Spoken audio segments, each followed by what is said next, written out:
What's up, you guys? Welcome back to another one. And behind me here is the new 2020 Shelby GT500. And so I wanted to show this to you guys. I'm gonna do a quick walk around here, giving you what I personally know. We don't know everything yet. Second part of the video, we're gonna let the chief engineer tell you guys about it. So that's gonna be cool too, but let's check it out. So the first thing I wanted to tell you guys is that this is the biggest Cobra emblem that Ford has ever put on a Shelby Cobra, so that is pretty cool. And of course, you have the Shelby etched into the bottom, just like the GT350. This is where it gets interesting on the side. This is for ventilation. You can actually see behind it there. You also have a bunch of aerodynamic cues added to the GT500. And if you didn't know already, they're using the 1517 style headlights because it worked better with the carbon fiber frame in the front. That is why they're not using the 1819 headlights up there. And of course, hood pins are needed for a car that goes over 200 miles per hour. Then you have the gloss black heat extractor with a rain shield underneath, which can be completely removed if you were to go to the track. I think it looks pretty good. Some people have said the gloss black kind of smudges a little bit. Maybe, but you know what? It ties in with the side mirrors. If you're gonna do gloss black, at least it just wasn't on the hood only and they tied it in with the gloss mirrors, so that's good. Taking a look at the brake setup, you guys see the aluminum hats. They're of course lighter weight, and the carbon fiber wheels. And you guys know GT350 had the carbon fiber wheels, but this is the exposed weave, and that is pretty cool. I always thought it was kind of interesting that the GT350 didn't expose the weave. It was just black basically. Couldn't really tell they were carbon fiber, although they were. But definitely love the look of the carbon fiber wheels. And these are 6-piston Brembos, by the way, and because the rotors are so freaking huge, Ford had to use 20-inch wheels as opposed to 19-inch wheel setup. So that was kind of forced upon them. Learned that earlier today. That was pretty cool. Once again, Cobra emblem on the side. These side skirts are from the GT350, but with that added for the GT500. Now, I don't know if you guys can see inside, but that little circular dial there, that kind of reminds me of the Ford Fusion, but we'll see how it ends up being. But the coolest part about this is magnesium paddle shifters right behind the steering wheel. They're not the plastic paddle shifters that you find on even luxury brands like Audi. They use plastic paddle shifters, but they're magnesium in the GT500, so that fits very well. Make your way to the back. This is the carbon fiber rear spoiler, and this thing is gigantic, and it is completely adjustable, as you guys can see as well. And then the Cobra once again in the back, and this is a unique rear splitter for the GT500. You guys have probably noticed it doesn't look like the GT350, doesn't look like the GT. And these exhaust tips back here, they're not 4 inches like the GT or the GT350. They are 5-inch exhaust tips. So they are massive. And they look right at home on the GT500 actually, so it definitely fits well. And so although this hood isn't open, let me show you a clip from earlier today. Underneath the hood is a 5.2 liter supercharged V8. It is not the same 5.2 liter as the GT350 has. It is actually a cross plane crank as opposed to the flat plane crank that the GT350 uses, but either way, it comes with a 2.65 liter Eaton supercharger. All in all, Ford says it's going to put out over 700 horsepower, 0 to 60 in mid 3-second range, over 200 mile per hour top speed. And of course, the price is still yet to be determined. That is not available quite yet, but you guys can see it here, 700 plus horsepower. That's about all we know at this point, but that could be 800, who knows? So on the inside, it still uses the digital gauge cluster like on the new GTs. There is the Sync 3 system up front there. That is definitely nice as well. And so that is about everything I know, at least about the new GT500. So let me get you guys to the second part of the video, the chief engineer of the whole thing. This is probably gonna be a lot more explanatory than what I had to offer there, but anyways. For those of you who don't know, Performance founded Ford Motor Company in 1901 at the Grosse Pointe Farm Speedway. Alexander Winton, the reigning champion, went down in flames to Henry Ford and Spider Huff, his crew chief, in a car called Sweepstakes. He was the reigning champion. Henry had already put one company into the ground. He'd moved back in with his wife to his family. He was working for a gentleman that we might know by the name of Thomas Edison, but he still had a dream to put America back on wheels. And so what did he do?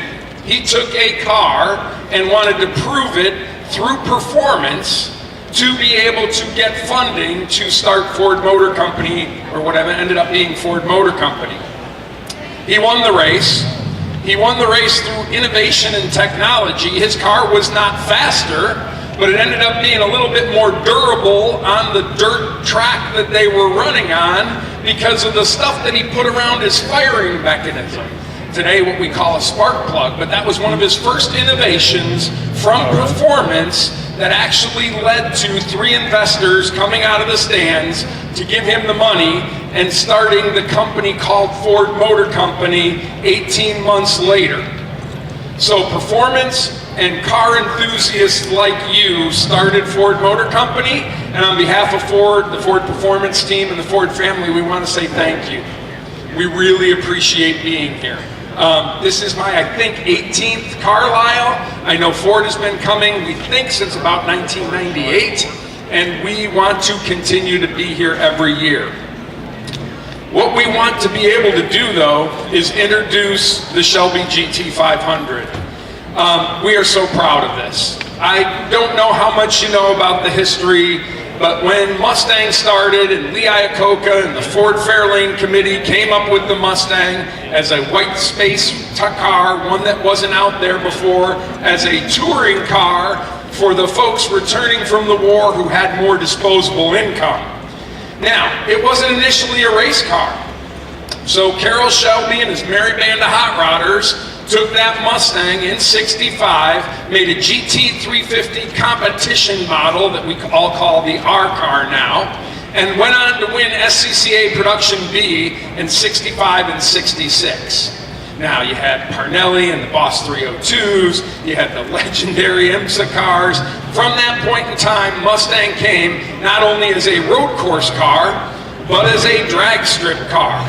Solid rear axle, put the 410 in the back of it when you go out there and go to Milan down there and run quarter-mile hole shots.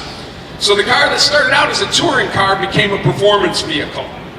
Now, Carroll with the GT350, it was left and right, it was a road course car. He came out with a GT500 a few years later that had things like a radio and air conditioning, those minor creature comforts in there. But that was known as a straight line car. In the ads that Carroll did back in the day, he had ads that said, Le Mans inspired engine in here for the power plant. This was not a car that was to go left and right. It was more of a vehicle for a straight line and performance that people could enjoy comfortably on the road. Fast forward to '07, when we launched this last generation of Shelby GT500s, and we came out and said, it's going to have 450 horsepower. Oh, it's going to have 475 horsepower. Oh, and then when we launched it, it had 500 horsepower. Now that car was a straight line car. You could take it to the road course, you could have fun in it, but it was more designed as straight line and creature comfort performance. So you have '07, you have the '08 KR, you have the 11, the 12, the 662 horsepower fire-breathing monster that was the 13 and 14. We were talking today, Ed and I were talking about when we did the parade here, I got in a little bit of trouble because I did smoky burnouts all the way down the street in that car. But that car was 200 mile an hour. It could go on the road courses, but again, top speed, straight line, and creature comfort. So enter Carl Woodman, Ford Performance, and the merry band of engineers that we have today.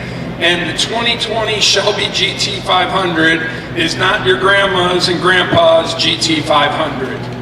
This car, now we don't have the horsepower yet, so we're not going to make that announcement today, but we are saying 700 plus horsepower is not only going to be a straight line car.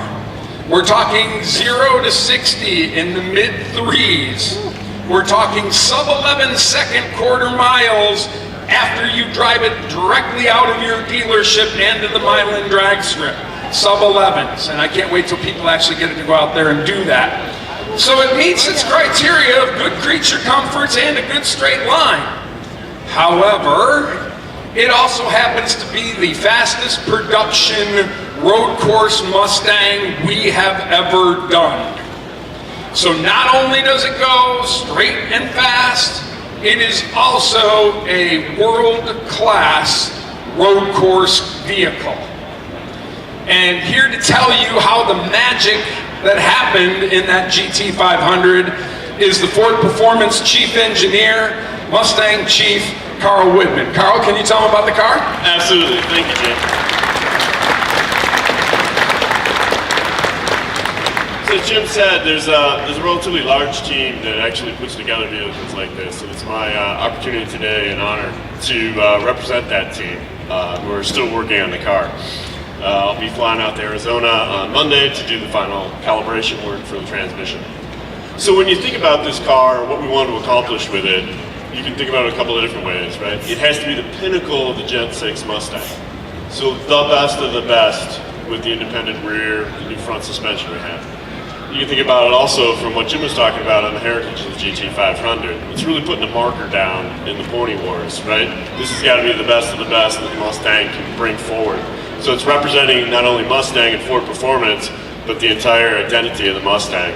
So when we go into something that serious, there's a lot of people who put a lot of effort to bring the best of the best for technology. So as we laid this vehicle out, if you look at it, there's a tremendous amount of design work to make it look aggressive, but all that design work's tied to aerodynamics. And then the engine, transmission, totally new. So we knew we had to drive this car as fast as possible on the track. So in those ways, we need both a powertrain, but we also have to get the rear wheels on the ground for grip. So it all was around best aero we can get, but style it at the same time, and the most power we can get out of a forced induction 5.2 liter. So as you think through the block and everything else that had to happen, so we go to a cylinder that's taking 1,800 PSI pressure at peak power.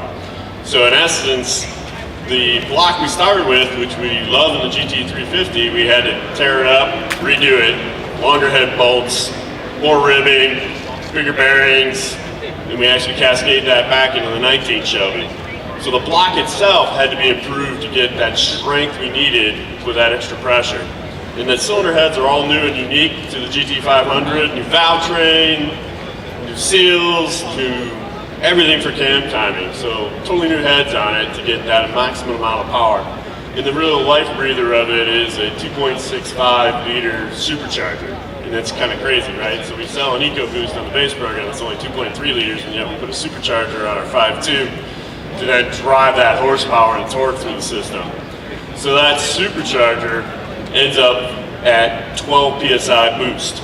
So that is really the blood of the system that's driving that forced induction to get you that torque, get you that horsepower out of the system. So what we found out with that much torque, you needed a totally new transmission. So we worked with our partners at Tremec, and the transmission of this vehicle is that joint development, all new.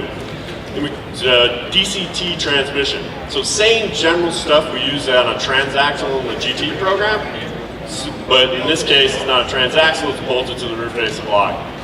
And then DCTs, the way to think about them is an electrically controlled manual transmission, right? It's not like an automatic that we use in the 10-speed transmissions in the base Mustangs.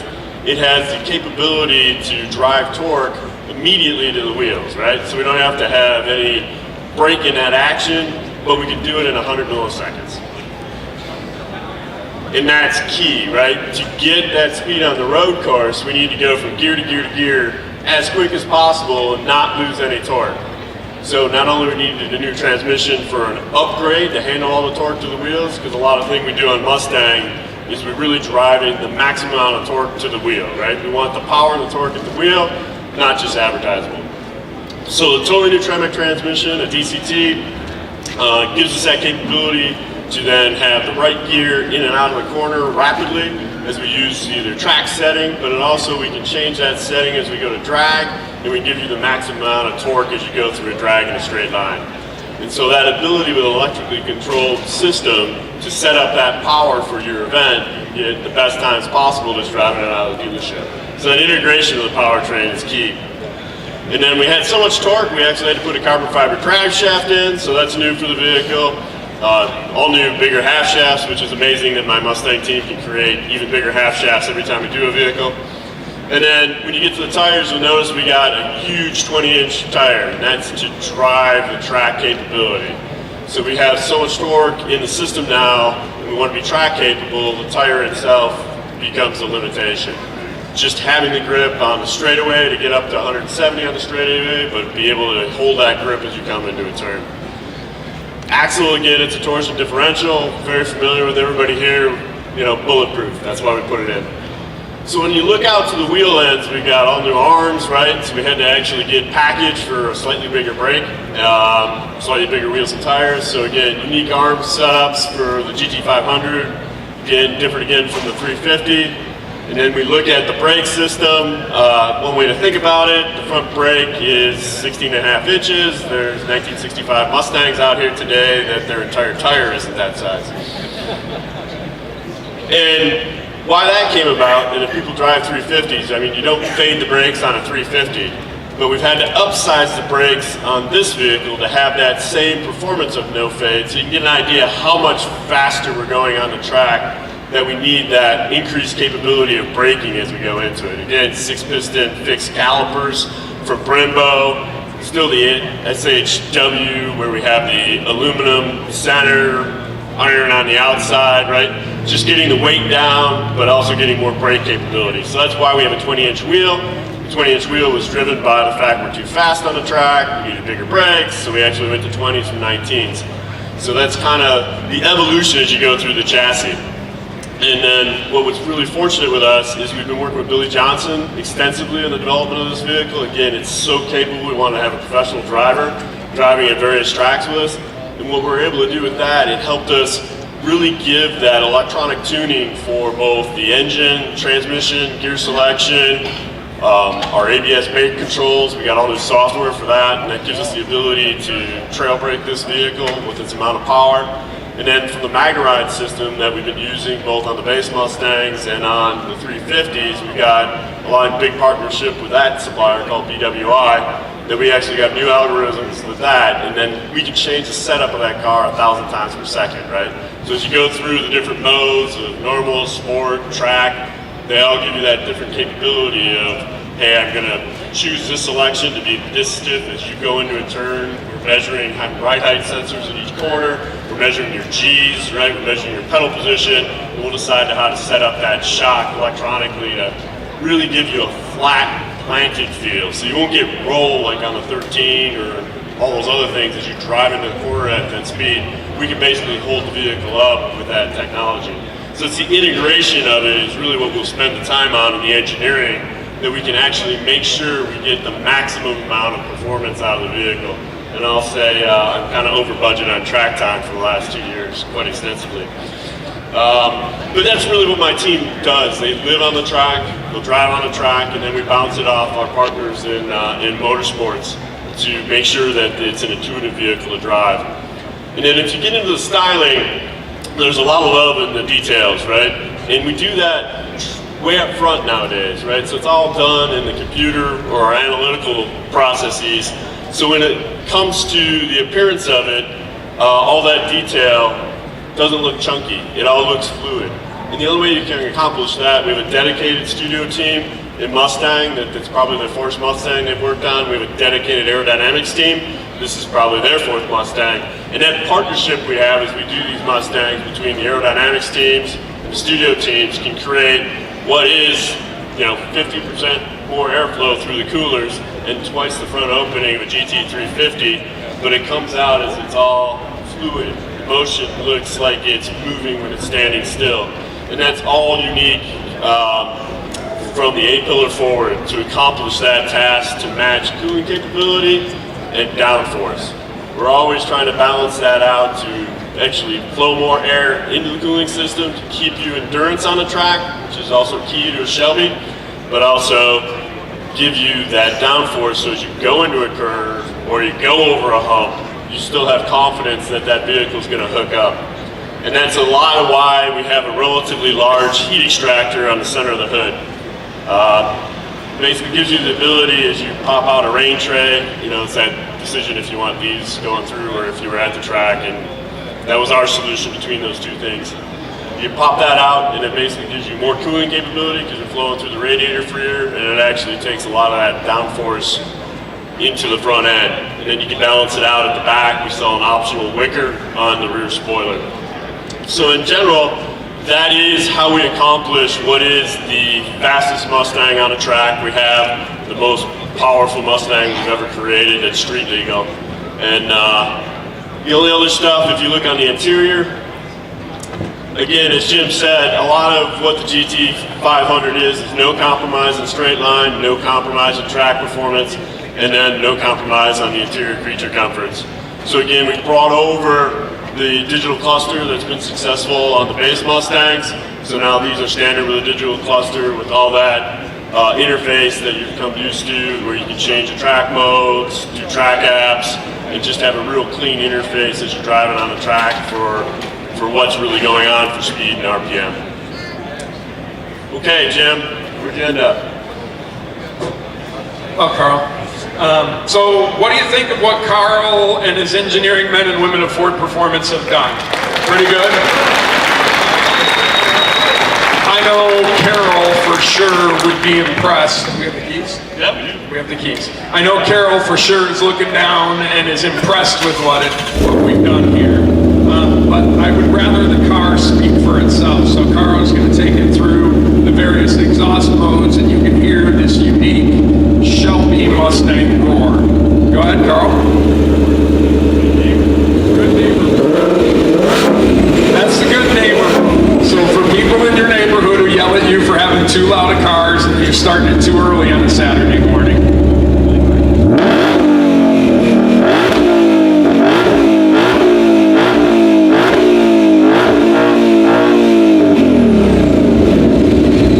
So that's when your next door neighbors were too loud the night before, and you want to start it up in the morning and make sure they hear you. So, on behalf of Ford Motor Company, the Ford family, men and women of Ford Performance, thank you for letting us be here at Carlisle, and we truly appreciate it. We look forward to being back again. And Carl will be driving this, leading the parade, not doing smoky burnouts through downtown Carlisle. So thanks again, ladies and gentlemen. We really appreciate it.